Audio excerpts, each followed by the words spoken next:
Scegli veli pascalio che non ha di nada. Canta sciscia di non devi scegli veli pascalio che non ha di nada. Delo, delo, delio, delio, della o che non ha di nada. Canta sciscia di non devi o che non ha di nada. Scegli veli pascalio che non ha di nada. Canta sciscia di non devi scegli veli pascalio che non ha di nada.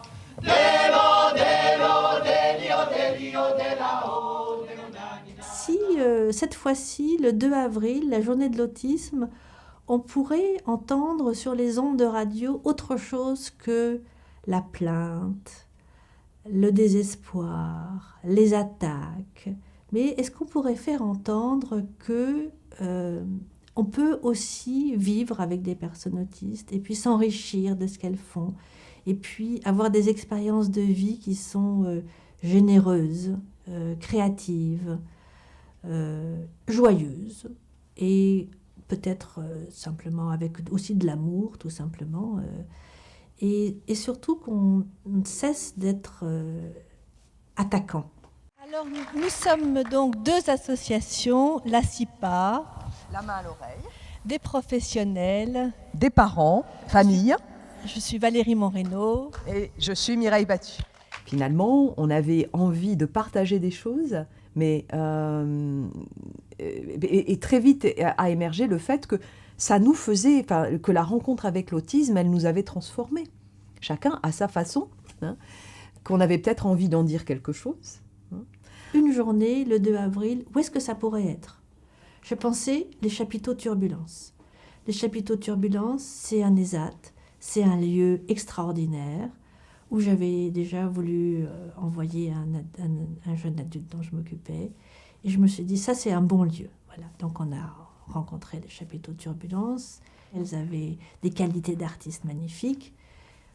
Bon, voilà, on avait trouvé le lieu. Et après, on s'est dit, bon, comment est-ce qu'on va faire passer ? En fait, rendre compte de ce travail de 2 ans, ça ne pouvait pas se faire par un rapport. Il fallait qu'une fois qu'on avait circulé entre nous, qu'il y ait de la poésie qui émerge de tout ça.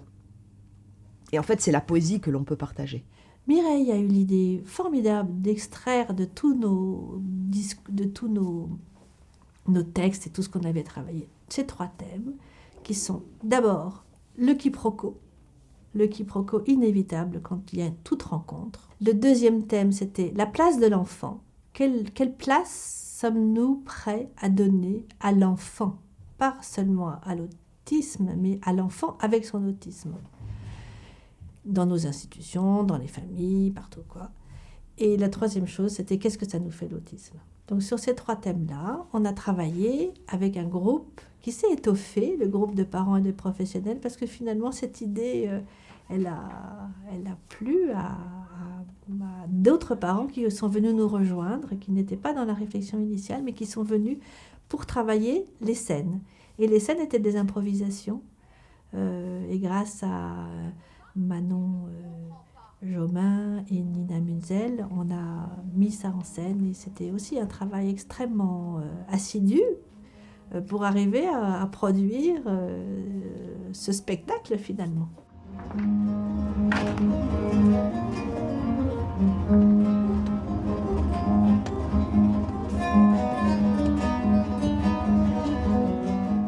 Il était une fois une petite fille qui s'appelait Camille. Camille, viens Camille.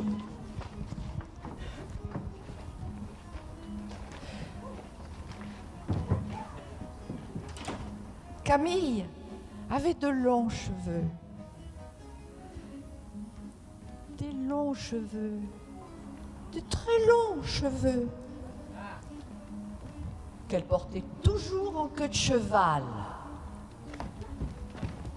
Son papa était doux, très doux. Camille était très souriante. Mais elle faisait de grosses colères quand elle ne comprenait pas. La rencontre, elle arrive souvent quand on ne l'attend pas. Ou en tout cas, on peut la préparer.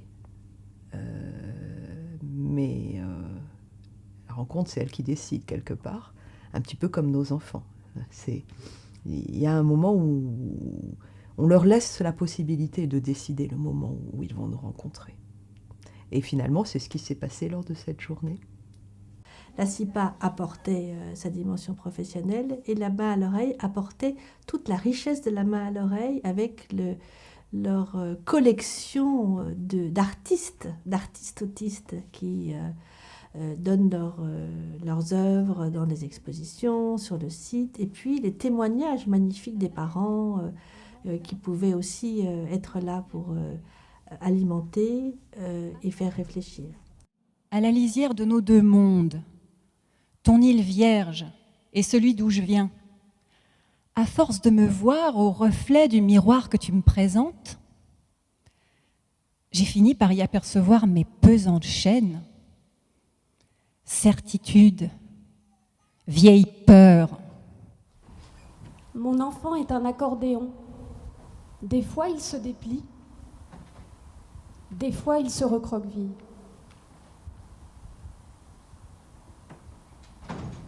Parfois, il se transforme en lune et côtoie les lumières des étoiles qui brillent. Il sait capter magiquement tous les sons. Parfois, il nous joue la plainte des bruits des travaux, le bruit aiguisé d'une scie égoïne. Mon enfant est un accordéon. Il n'a pas encore trouvé son orchestre. Mais moi, je suis émue de sa musique qui me guide quand je dois avancer dans le brouillard. Pour les familles.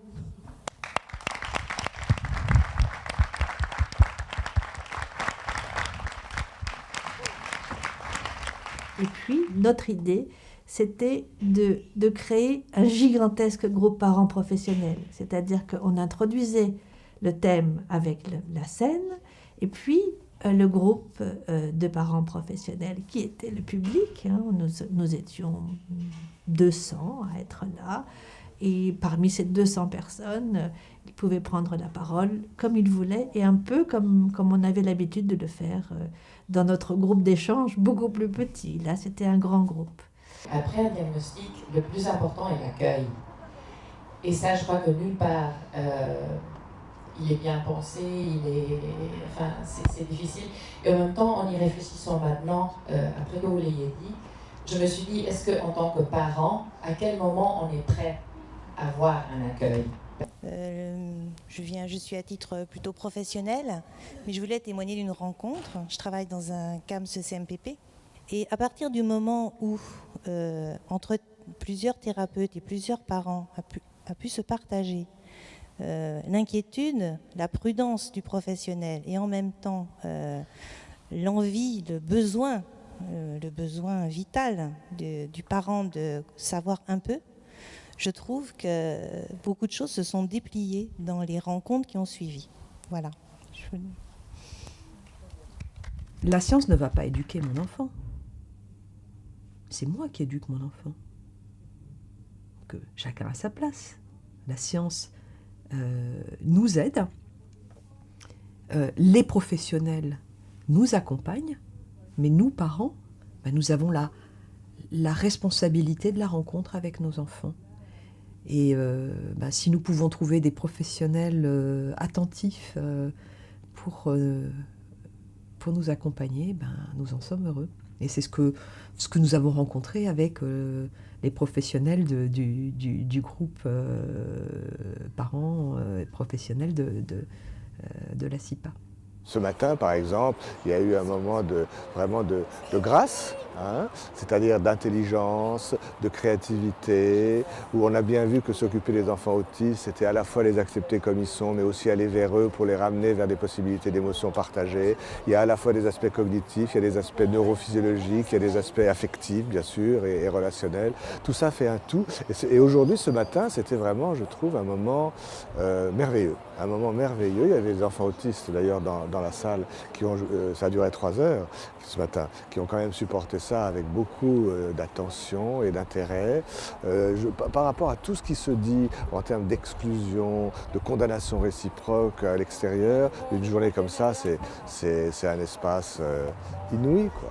Inouï.